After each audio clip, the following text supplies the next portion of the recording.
This is Red Ice Radio.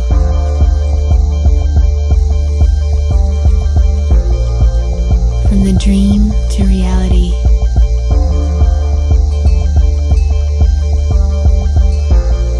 RedIceCreations.com. Good day, ladies and gentlemen. Thank you for taking the time to listen to Red Ice Radio, the channel where we focus on the most important topics. Keep your browser tuned to RedIceCreations.com to follow us on a regular basis.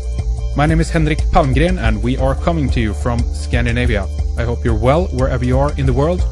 And although the Earth is moving at 1,675 kilometers per hour through space, I hope you can maintain your balance in these challenging times.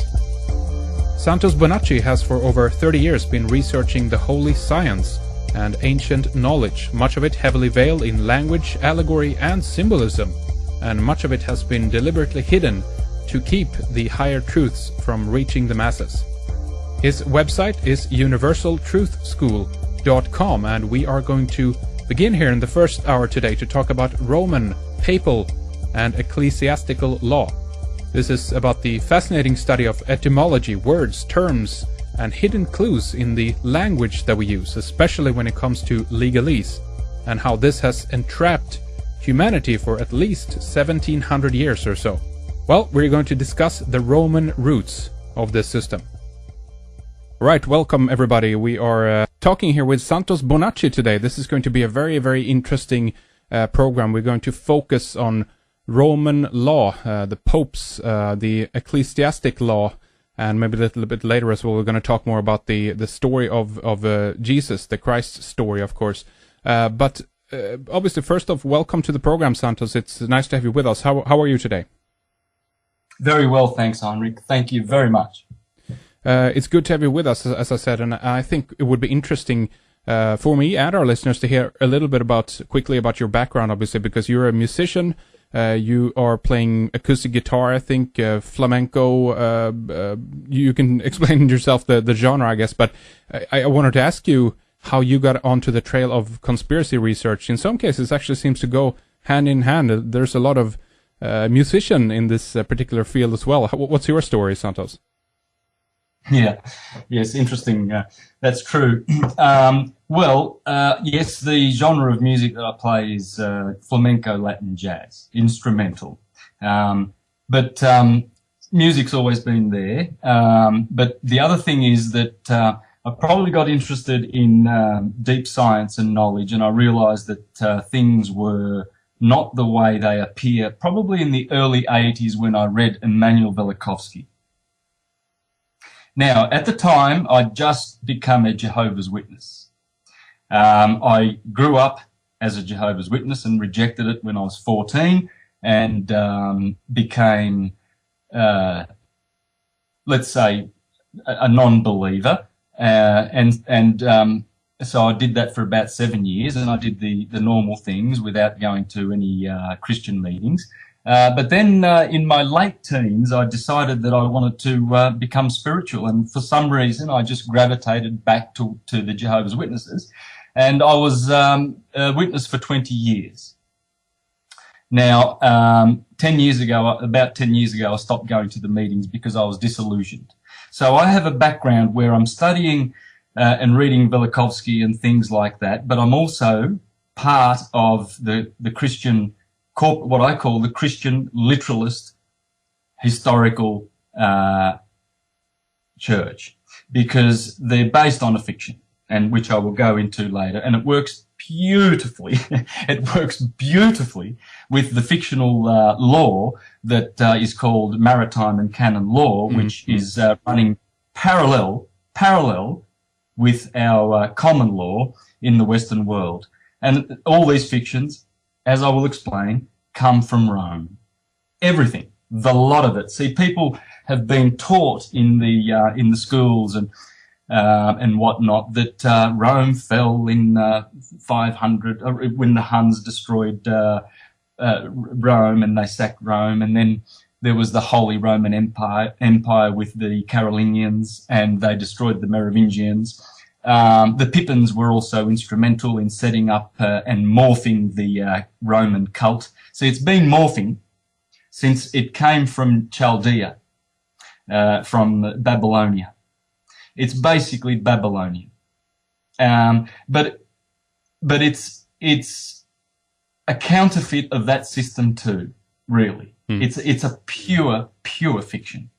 And it's been morphing, but as I will go into the recent history of the 1400s and the 1500s, when trusts were set up by the Vatican through papal bulls, and trusts were set up called Sestui trusts, and the first one being in 1455. I'll pull that up on my screen so I don't give any wrong dates here. I've got it all lined up. Excellent. In 1455, the first trust was called Romanus Pontifex. In 1481, the second trust, Aeterni Regis, which means the eternal crown. And in 1537, Convocation. These three trusts, these three Sestui trusts, Sestui meaning six, become and correspond to the tiara or the triremium that the Pope wears and has been wearing since the time of Boniface in 1302. Now that triple crown, which used to be a double crown at the time of Boniface, represents the three trusts which claim all the property on the planet, all the people, the chattel, the cattle, on the earth, and all their souls. So the Holy See is salvaging the souls lost at sea. And so they administer their maritime law.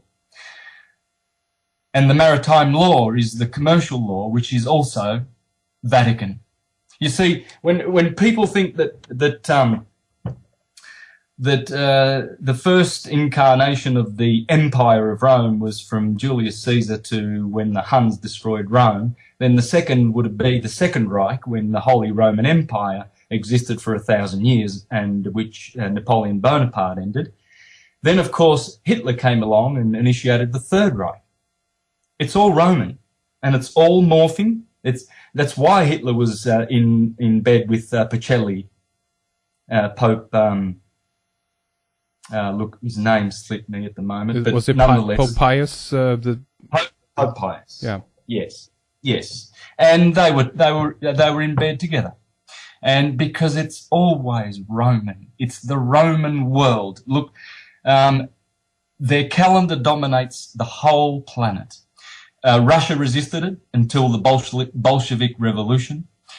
England resisted it until 1751, then ceded, and then their whole calendar system changed. The whole world resisted it because good people realized that Rome was just taking over the whole world with this system. So the calendar dominates the whole world. The alphabet. You have a look at the Roman alphabet on every computer, digit board. There's the Roman alphabet, the Roman script. Now, in Japan, they have 4 alphabets. They have kanji, katakana, hiragana, and they have one called Romaji. They call it Roma-ji because its origin is Rome. So in the East, in the West, in the North, in the South, all around the world, the calendar, which has enslaved mankind. The alphabet. And how many Latin languages are there? French, Spanish, Portuguese, of which are the biggest languages and the most widespread languages on the planet. If you combine all the Latin languages, of which English is one, it's a sister language. It's absolutely a sister language of Latin, carries the Latin. It carries the Latin through and through. In fact, many times it's more Latin than Italian, which I speak, and I am Italian. Now, I speak all the Latin languages, except for Romanian. But if you look at those languages, they've carried that alphabet to the ends of the earth. They've carried the Roman historical Christ to the ends of the earth, and their corporations, with the conquistadors and the conquest of and the imperialism and the conquest of all these so-called savage indigenous peoples and the conversion of these people with the Bible in their left hand and the sword in the right. How many people perished because of this corporation of Christianity that has spread the earth.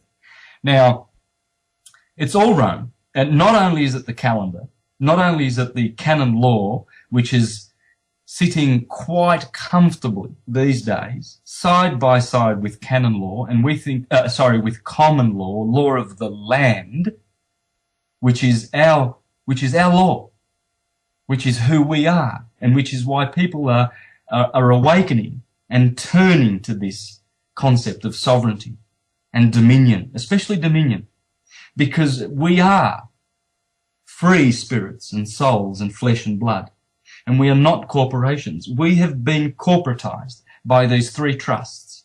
So when we are born, our informant parents tell the government that we are born and inform on us without our knowledge, and the government registers and gives us a number. And that number follows us for the rest of our lives. In fact, for 75 years, that particular document lasts. And what happens is the governments have used that without telling us to create a trust. So we have a Sestwi KV trust, and we have this trust without our knowledge, mostly. There are people who do know, and there are people who are wealthy in this world who know about their trust and know how to use it to their advantage. But we, on the other hand, who haven't been told of the good use of, I mean, it's a great system. It's a fictional system, but it's a great system. If everybody knew how much power they had through their trust, and because of the fact that they are the beneficiaries of these trusts, the world would be a very, very different place. We would be in a much, much, much different place. And these monstrous governments, these fascist dictatorships like the United States, how they're becoming, imperialist Rome at its best, at its very, very best, these things would not be around. It's because of our defaulting and our not being in honour and in competence that we haven't known the law and known what this birth certificate really means. When you register, regis means the king, and you hand over your dominion to that king, and you have entered into a contract, unwittingly. And when they summons you to their courts, these people are doing commerce with your fictional name, and they send you an address, a letter or a summons or an invitation to go to their place of commerce, because they're going to offer you a service of adjudication. That's all they're doing. A magistrate has no jurisdiction in common law. None whatsoever. They are just there to offer a service of adjudication. And we, the sovereigns, are beginning to realize that we don't need that service. We don't need to contract with these people. They are, in fact, private corporations. And this is the message that is spreading around this planet on all levels. On all levels. And people, and it's part of the awakening that is going on, and what Plato called the anamnesis, the remembering, the time that we would remember who we are. And that's the thing that I teach with the science of astrotheology, the holy science. I teach the as above, so below, and the science of man, know thyself, because this is in fact what this corporate Christianity, which is absolutely counterfeit and fictional, is persecuting. They are persecuting the knowledge of the science of the stars and the soul. And in fact, that is what the Gospels and all the holy legends and fairy tales and nursery rhymes and and epic poems such as the Iliad, the Odyssey, the Metamorphoses of Ovid, and all the great literature, Aratus and the Phenomena, Marcus Manilius and Astronomica, all these great epic poems, which they called the holy science, because when you know the above, the stars above, then you know the stars that are inside each individual organism that we are, each individual body that we are. And this is the science that they have persecuted for so long with their fictional story. So Santos, I've said I'll let you have a absolutely. questions. No, it's excellent. It's really interesting, and obviously we're going to kind of dive into the depths of this, if you will, as well, and deconstruct some of these things and try to explain it. I think one point when I was watching your lecture, obviously that you have up on YouTube, specifically about the law here, and you went into an interesting part that I don't think many people know about, and that is in regards to papal bulls, and a specific one. First off, maybe we can just talk about what a papal bull is, and then obviously get into this idea of unum sanctum, and maybe you can describe for us what that actually is, because that's an important one, obviously. Oh, yes.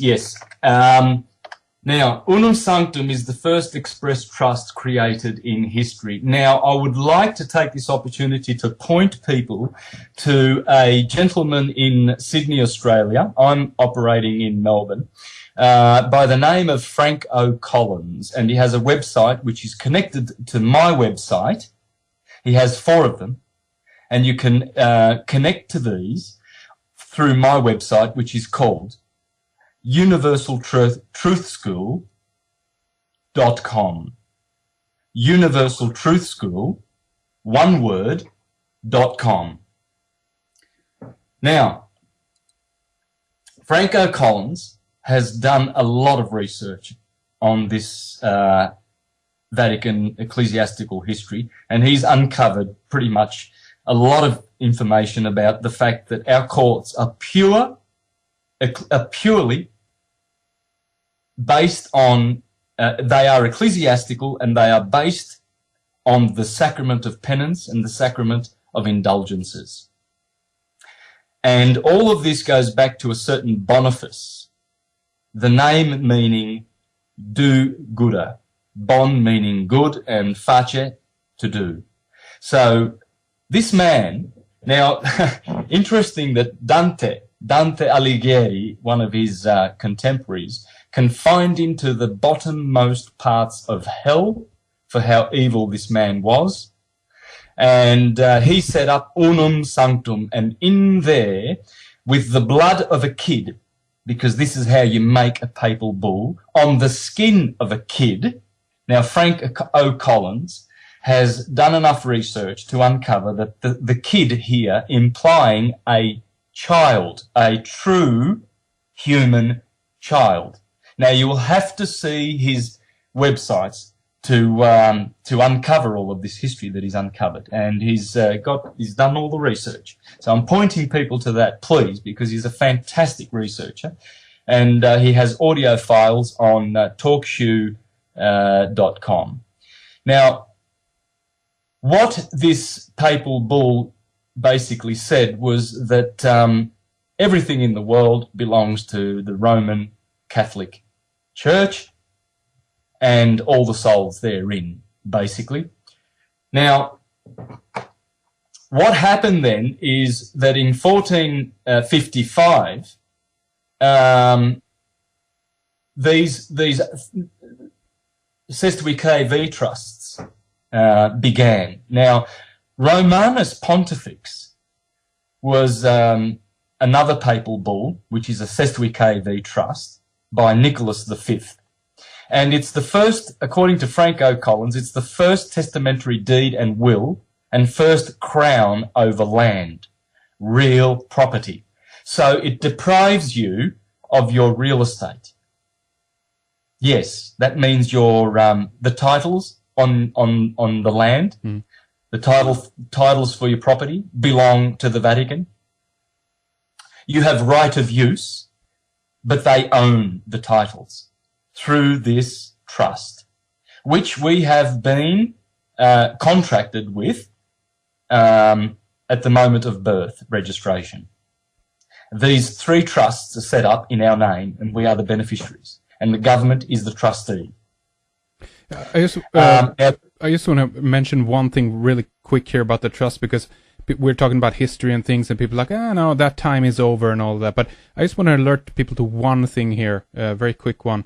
It has to do with when the UK or Britain signed the Lisbon Treaty, because then the Queen gave her royal assent and signed goatskin, and this is referred to as instruments of ratification. And then these were sealed, bound in blue leather, and then sent to Rome.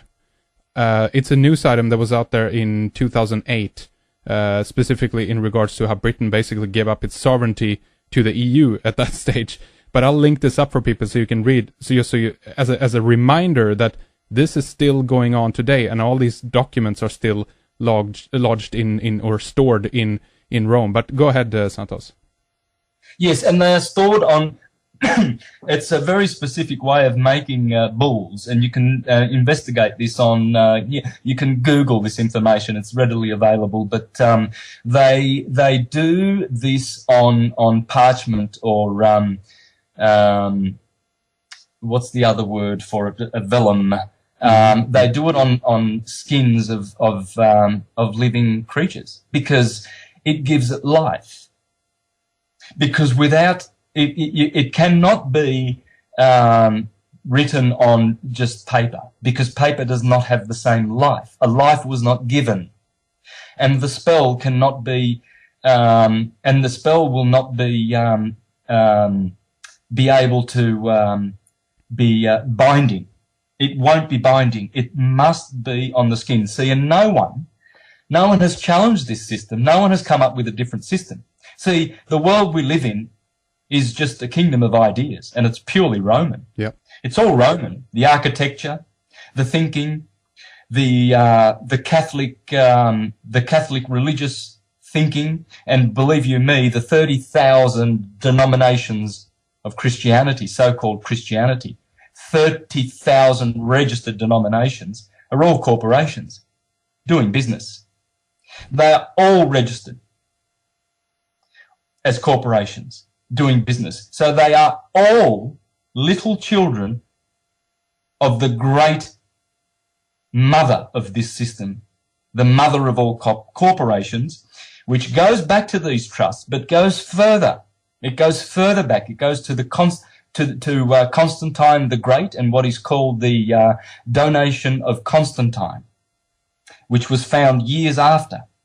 And supposedly Constantine said that since Peter is the chief apostle of Jesus, and Jesus entrusted all the kingdom of this earth unto Peter, and because the rock of Peter is in Rome, that Rome shall have this contract with humanity, and they shall administer the affairs of humanity, and they shall ask taxes and provide a service to mankind. You see, Rome, yes, basically it's just a kingdom of ideas that offers its services to us.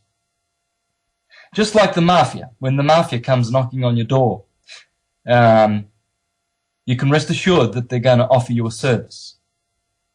Because that's what they do. We'll protect you, but if you don't take the offer, we have somebody who can beat you up too. Yes, and this is the system of Rome. It's pure counterfeit of what we once had. We once had, even Rome was a much better place in the Republic. If you read Cicero and Virgil, the great writers, Cicero being the friend of Julius Caesar, and was invited to be part of the triumph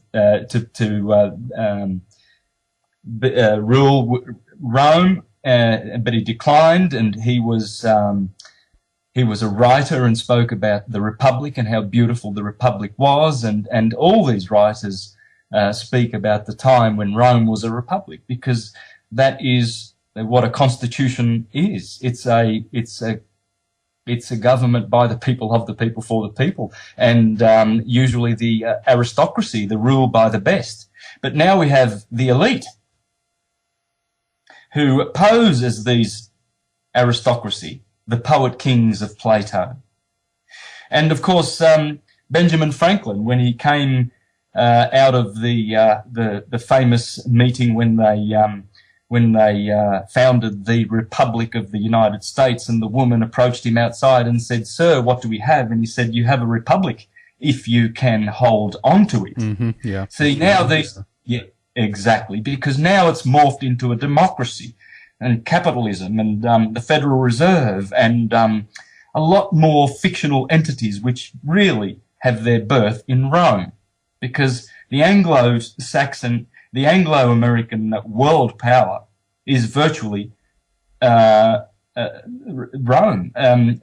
Washington, D.C., the city of London, the square mile in London, of course, and the Vatican, these three states, Vatican controlling the spiritual propaganda and the poisoning of the minds of people and their think tanks with the Club of Rome and the Bilderbergers get together to learn new ways of poisoning people so that they don't awaken.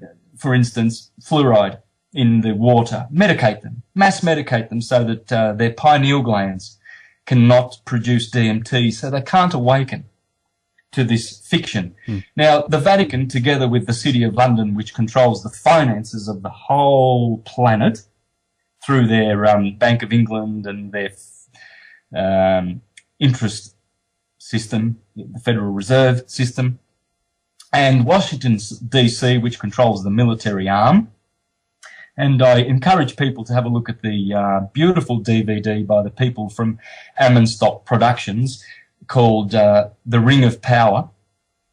The Ring of Power is a wonderful product, and I think people should begin watching that immediately, because it'll open your eyes as to how this fictional empire, this kingdom of ideas, which is Rome, has tentacles all over the earth, but people are starting to open their eyes and see what it is, that it is absolutely harmful to mankind, and it's just corporate fascism, and it's running amok, and people have had enough.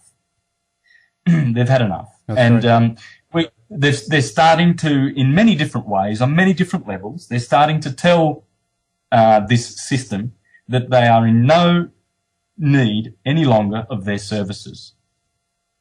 We don't need the services. And that's excellent. I want to discuss a little bit more with you, obviously, the latest incarnations, what's happening today in terms of, if we look at the whole system as such, and with things kind of turned on its head a little bit recently in terms of the economic question, and things seem to go down the drain, obviously, in terms of the Federal Reserve and economy-wise over in the States, and I want to get your take on that a little bit later too. But I want to stay a little bit more with the history here and ask you, because there is an interesting part that you brought up as well, that has to do with the Knights Templar, with Boniface VIII and his kind of fight, if you will, with Philip IV of France, and for a while, obviously, after that, he moved the whole papacy to France in Avignon. It's called the Avignon Papacy, and it was for a period there for 70 years or something like that. It was in France. Yes. What do you think happened there, and what role does the Templars have to play in this? Because now, if we zoom forward again into history, now they're being being let back into the Catholic Church again with this Sinian parchment that was released in 2007. Tell us about this, Santos. Yes, well, look, there's always shenanigans going on there, because the elite families are tied into the corporation of the Vatican, going back to the family, the Piso family. Now you can Google the Piso family. Yes, you can find out a lot of information about this family. They are the Flavians. Vespasian, Titus, and Domitian, the Flavians. They actually, remember, the Flavians in the year 70 overtook the Julians, the Julian dynasty. Now, when Vespasian killed Vitellius and the Flavian dynasty began, if you read Tacitus's histories, you will find that he called those days the days of horror. These were the days when blood filled the streets of Rome because Vespasian was killing people that were faithful to Vespasian, and just there was bloodshed everywhere. These people built the Colosseum. And just like Julius Caesar, they believed in the concept of bread and circuses, and we will control the masses. And these two families created the Jesus Christ historical myth. Now, what I mean by that is that it's a fiction. It's pure fiction. And I've exposed this in all of my astrotheological videos, which are on my YouTube site called Mr. Astrotheology. And in there you will have 4 products, one dealing with the law, exposing the ecclesiastical nature of this conspiracy, and the other 3 proving beyond all doubt that the historical Jesus story is a lie, the most massive, the most whopping lie ever told in history. And the bigger you tell them, the bigger they go down and fall. Now, Rome has a saying, a maxim, and it is Rome's saying that let he who shall be deceived be deceived. Yeah. Eusebius, and the so-called Saint Augustine and the likes, Jerome and all those boys, founders of the fiction with Constantine the Great, they taught that deception was in order for the stupid masses, and we shall administer it, and we shall look after the Goy, the Gentiles. And they started this system. It's gone. It has been morphing since Julius Caesar, then Vespasian, who was a god, according to Titus, his son. Now, Titus went to Jerusalem, destroyed the temple. And this is when all the stuff with the temple and the mystery with the Knights Templar began. So I'm sort of laying a foundation so you can understand what happened with the Knights Templar and the Crusades and all those types. What were their names? Jacques de Molay and That's right. and the ones before that. I just can't think at the moment. But we know that they started in the 1100s. Anyway, what happened was Titus came back to Rome in procession, and he put up the arch of Titus, and there was the items of the Jewish temple, the menorah, and all these things that he took back, and that was very, very symbolic moment in history. Scipio destroyed Carthage and Hannibal, and Carthage was also a rival of Rome. Jerusalem was causing problems. Alexandria was dealt with when they burnt the library, and Julius Caesar did some damage there too. Hypatia was killed by the Catholic Church. They've murdered countless of great philosophers and teachers and men of wisdom. Countless. You're saying that they destroyed a lot of the other important, philosophical centers of the world and where knowledge was stored, and also other things as well, warfare or power centers, political centers, because they wanted to focus the power in a centralization, attempt to Rome specifically, right? Yes. And this, the Julian, and by the way, JC, Julius Caesar, Jule comes from Yule. Yule is the sun, as the sun goes around the wheel, which is the Yule. Julius Caesar is the king or the Christ. So it's basically the name Julius Caesar means Jesus Christ. Caesar, or the Tsar, as Hitler was called, or the Kaiser, Wilhelm, that's just another word for Caesar. And Caesar is another word for Christ. And that's when the Caesars began, when the Christ kingdom began, because that's how it all started. They made the emperor a god, the son of God, And so his son became Augustus.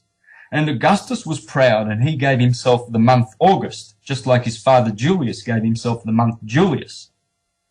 Right in the middle of summer, July and August, to give themselves more glory, and hence the sun cult implications, because they consider themselves to be the sons of God.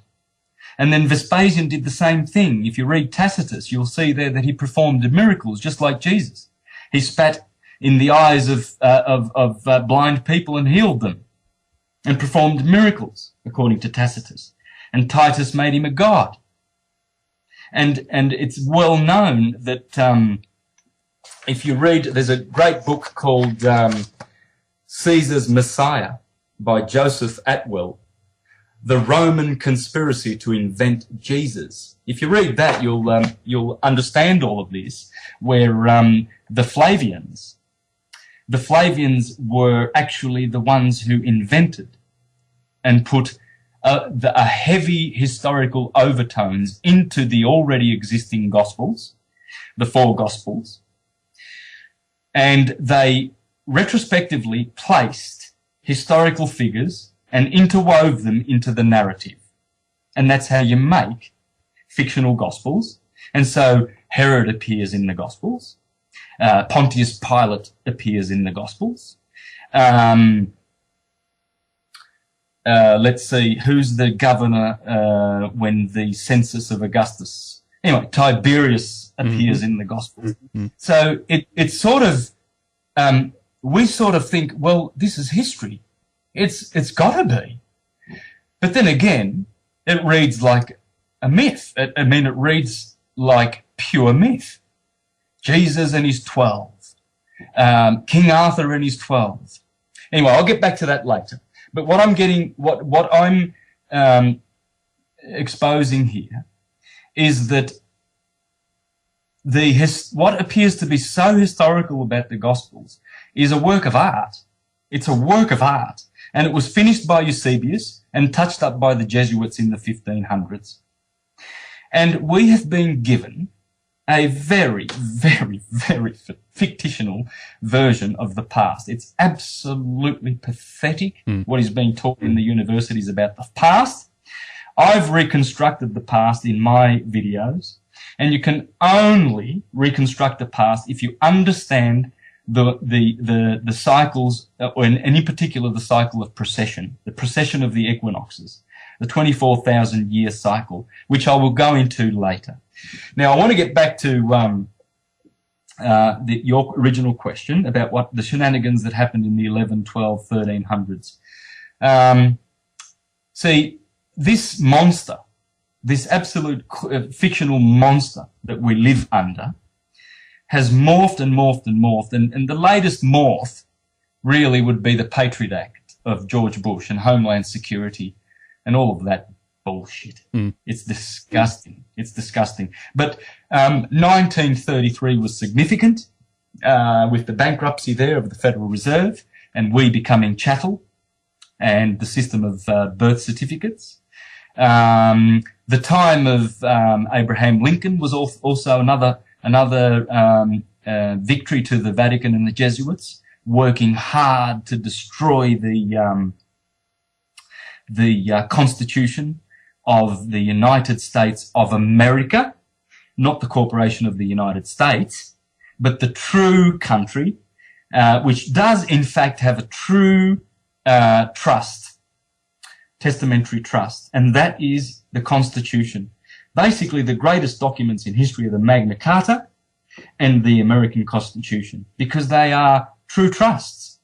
The people are signatories to those trusts, whereas the Vatican trusts have been signed by, popes in the privacy of their own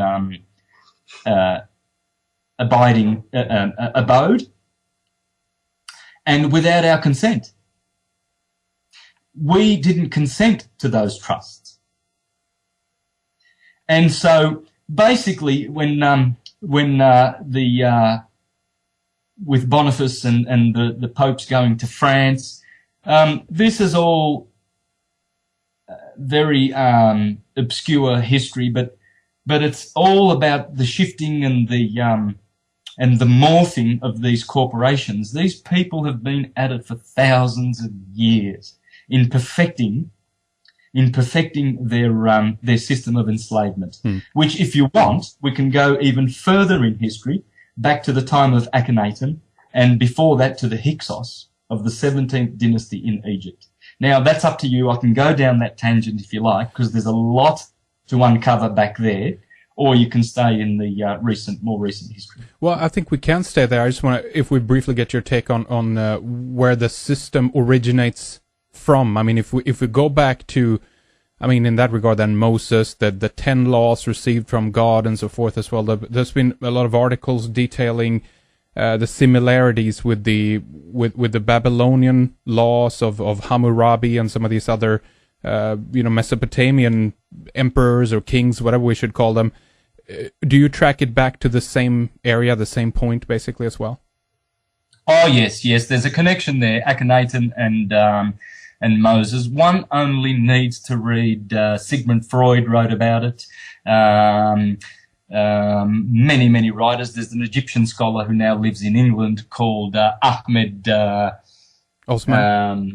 Osman, who wrote about this story of the 18th dynasty. You see, in the 18th dynasty, a lot of interesting history happens. We have the dynasty of the Amenhoteps and the Tuthmoseses. And, of course, Hatshepsut is in there. Nefertiti and Akhenaten are in there. And Tutankhamun are in there. And, of course, Akhenaten. Now, the atom is the disk in the sky, the sun, but it mostly has a negative connotation to it because there's what's called the black sun, which is Saturn, which in all ancient theologies were brothers, twin brothers. Saturn is Set, and the sun is Horus.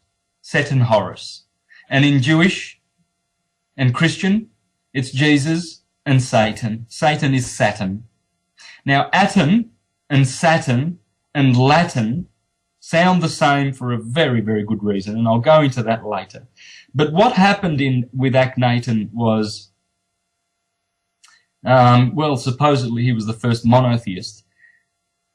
And basically what he was doing was utilizing the system that was created by the Hyksos. Now, the Hyksos, according to Franco Collins in all the research that he's done, and the many sources that he has, were the people who built the Suez Canal in the shape of a crescent moon. And Suez is Zeus spelt backwards. And originally that crescent moon of the Suez Canal was called Zion.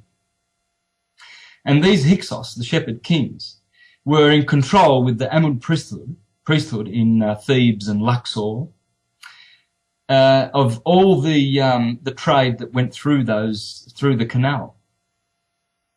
And hence they acquired one of the greatest stock exchanges in history. A fine stock exchange which had the blessing of the Amun priesthood. You see, you can't do fictional money, without the blessing of the priesthood. They go hand in hand. It's hand and glove to a perfection. And the governments have been using the priesthood and the bankers hand and glove since that stock exchange. And Akhenaten morphed it again when he changed his name from Amenhotep. By the way, Amun means, it's the second half of the name Solomon, and we use it in prayer when we say, in Jesus' name, Amen. The Aten is another name for Amun. Now, Sol Amun are two words. Sol is the sun, and Amun is the sun in Egyptian. So, and Solomon means with God is peace, or it has peace. Sol in the Jewish Shloma they say peace, and guess what Amenhotep means? Same thing. Well, Hotep means peace, and Amun is the sun. Mm. So that is where Solomon is, according to Ahmed Osman and many, many, many other writers. And Tuth Moses, well, that's where your Moses comes from.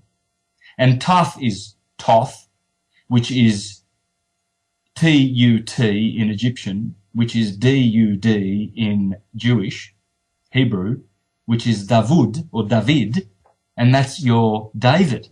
And your Moses, and your Jesus is Tutankhamun, Tutankhamun is Jesus, and Akhenaten is Moses. And these are the historical figures that the wonderful Babylonian Levi priests painted into the story of the false history of the Jews in the Promised Land and all of this. Mm. Most Jewish scholars now treat it as pure myth. There's no evidence at all, not a shred of evidence of Solomon and David and all of that. But I don't want to go into that because we're looking at our court system, and our court system. You see, the Vatican. What is the Vatican? Well, it's what Akhenaten and the Hyksos created, and the Julians and the Flavians and Constantine's people, which is a hand-in-glove operation of bankers, banksters, and religion. Religion to deceive the masses, fictional religion to give support and solace and comfort to the ignorant masses, and to persecute the enlightened few, and the scientists, and the people who are urging the race to grow up and remember who they are, and reclaim their dominion and their sovereignty and responsibility for their actions.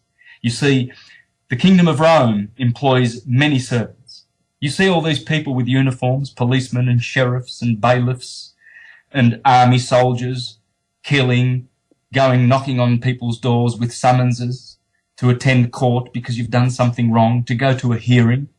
Well, you see, the hearing is the sacrament of penance and indulgences, because the priest of Baal, which is the Bar Association, that's why they dress in black, because they are the black ministers of the Latin Saturn Atom Church, which is basically what we call satanic.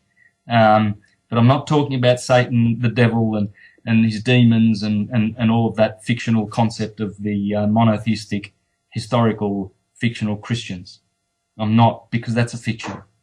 But what I'm talking about is you see, these people have always known how to harvest the negative magnetic energy of Saturn. In astrology, Saturn is considered to be a malefic. Venus and Jupiter are benefics. Their influence, or their refracted light, which comes to which is reflected onto this earth, are very, very beneficent rays. The sun's rays are beneficent. Flowers grow. Animals live and eat. We can see.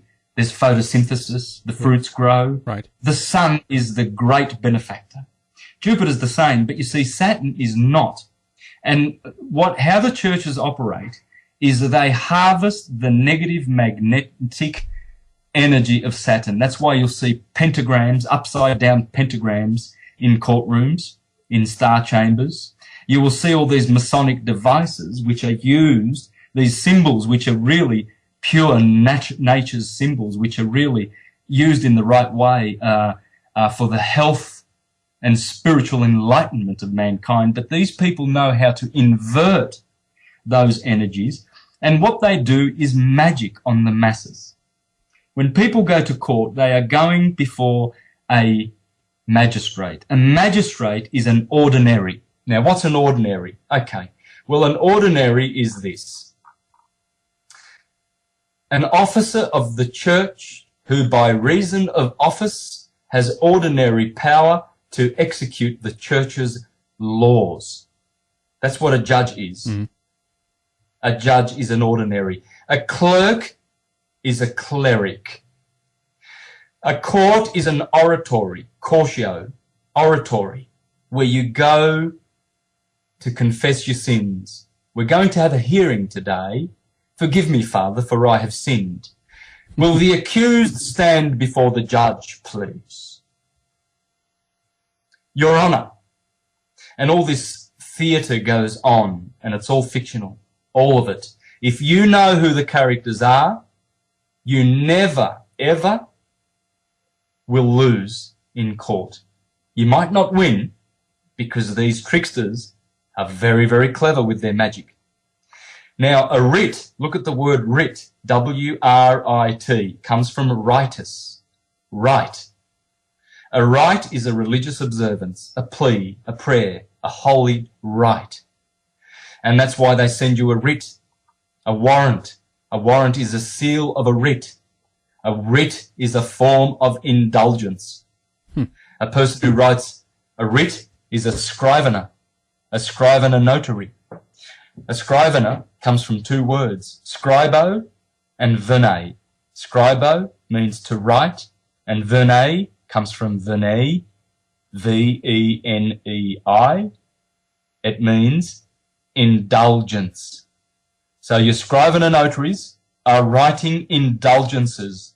What's an indulgence? Okay, now I will tell you what the Catholic Encyclopedia says, and you can check this out on Wikipedia, Catholic Encyclopedia definition of an indulgence.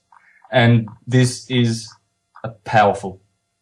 An indulgence is the full or partial remission of temporal punishment due for sins which have already been forgiven. The indulgence is granted by the Catholic Church after the sinner has confessed, a hearing, and received absolution. The belief is that indulgences draw on the treasury of merit accumulated by Christ's superabundantly meritorious sacrifice on the cross and the virtues and penance of the saints. They are granted for specific good works and prayers. You see, what the Catholic Church has assumed is to be our little parents, our little caretakers. And so they will invite us to court so that they can administer the sacrament of indulgences. So we can go there, and they have monetized our sin. You see, we've been naughty. We've gone 5 kilometers or 5 miles per hour over the speed limit. So we've broken the law. It's not common law, which is injury, loss, or harm, but it is fictional canon law, law of the high seas, commercial law. You have breached one of their commercial rules. So they're going to, you've sinned. And because you have this treasury in heaven, because Christ has given this wonderful sacrifice, you see how important this historical Christ myth is? It underpins all their magic. For without this historical lie, which the universities are spewing out in abundance, and the churches are spewing out in abundance to their church followers and churchgoers, it's mind control at its best, at its very, very best. Now, the other thing is the sacrament of penance. This is what the sacrament of penance is. Penance is a sacrament of the new law instituted by Christ, in which forgiveness of sins committed after baptism is granted through the priest's absolution to those who with true sorrow confess their sins and promise to satisfy for the same. It is called a sacrament not simply a function or ceremony, because it is an outward sign instituted by Christ to impart grace to the soul. As an outward sign, it comprises the actions of the penitent in presenting himself to the priest, the accusing, note the word accusing, that's what a prosecutor is, the accusing himself of his sins, and the actions of the priest in pronouncing absolution and imposing satisfaction. The whole procedure is usually called, from one of its parts, confession, and it is said to take place in the tribunal of penance, because it is a judicial process in which the penitent is at once the accuser, the person accused, and the witness. Take note, because this is exactly how the court system works. You are accused by a prosecutor, pro se meaning on your behalf, and cutis means skin. So he is a man who is impersonating you, going to court with the summons and saying, I am representing the human flesh blood person in this corporate fiction. I am accusing that person of sin. So just as the sacrament of penance is, you are the accuser, the person accused, and the witness. The priest pronounces judgment and sentence. The grace conferred is deliverance from the guilt of sin, and in the case of mortal sin, from its internal punishments. Hence, also reconciliation with God, justification. Finally, the confession is made not in the secrecy of the penitent's heart, nor to a layman as friend and advocate, nor to a representative of human authority, but to a duly ordained priest, an ordinary or a judge or a magistrate, with requisite. Now, I put those words in, sorry. I put in parentheses, the judge and the magistrate. Yeah, yep. With requisite jurisdiction and with the power of the keys, that is, the power to forgive sins which Christ granted to his church. My goodness, if you can understand what I have just read, you will cringe at what is going on without our consent in the courtrooms of the Western world and what is going on in our churches. It's absolute tyranny and blasphemy, and mankind has had enough. And like King David, now we are going to tell Goliath that we no longer require his services. Well, that's a good idea, Santos. And I think we should begin to wrap things up with the first hour then, and then continue talking more with you here in the second. And I want to put focus on this idea that you mentioned here, that because of the lie, basically, then of the character of Jesus, the way that they have portrayed this character and invented that whole idea, is important, because now that is what enables them to have the power. The Pope as the vicar of Christ, or those who stand in on behalf of Christ, if you will, then they vent Christ first, and then they stand in for him, and then they have the power to grant absolution or forgiveness, if you will, as well. And that's what you've been running through there, and that's very, very interesting. I want to talk a little bit more about that in the second hour, but why don't we, as a means to wrap up here, Santos, for the first hour, mention your website again, universaltruthschool.com, and I do believe you have some DVDs and things available there as well called The Key. Tell us about that, Santos. Yes, look, The Key is just a very amateur production in terms of filming, so please forgive me for that, but it is 2 hours and 40 minutes of science, ancient science. I show the teachings of Plato and Hermes and Pythagoras and Porphyry and Plotinus and Julian the Emperor, and I go through and show how this rich philosophy that was bequeathed to us by very, very, very wise men has great pertinence to our souls and to our future well-being and our awakening. And you will not get any richness, anything similar to it, in any of the corporate churches of Christianity today. And I urge people to see it You can see it on YouTube for free. You don't have to purchase it. It would be great if people would want a good quality hard copy to purchase it, and they can purchase. There's 3 other products that I've done which are increasingly getting better in quality. The first one was edited by my son, who is 18 years old, and he helped me, and because I don't have a big budget, you will see that the filming is, well, as I said, it's not professional, but the information, I can assure you, will expose everything that I've been saying. So you can see this on YouTube also on my YouTube site called Mr. Astrotheology. And I just want to say that if you like those, please stay tuned for 4 more, which are much more better presented. I have a better cameraman. I've had better graphics, better information, and better delivery, because I started doing these presentations with the key, what I call the key, and now I have improved a little bit in the delivery. I have a habit of going off on a tangent, and I've tried to stay onto a schedule, and I think these new ones that will be up on YouTube within the next month will be really, really worth looking at. All right, excellent. We will have your YouTube links up as well, of course, as your main website, universaltruthschool.com, so people can bookmark them and then take a look at them as well. But I suggest highly, obviously, to go there right now and take a look at what already is there, because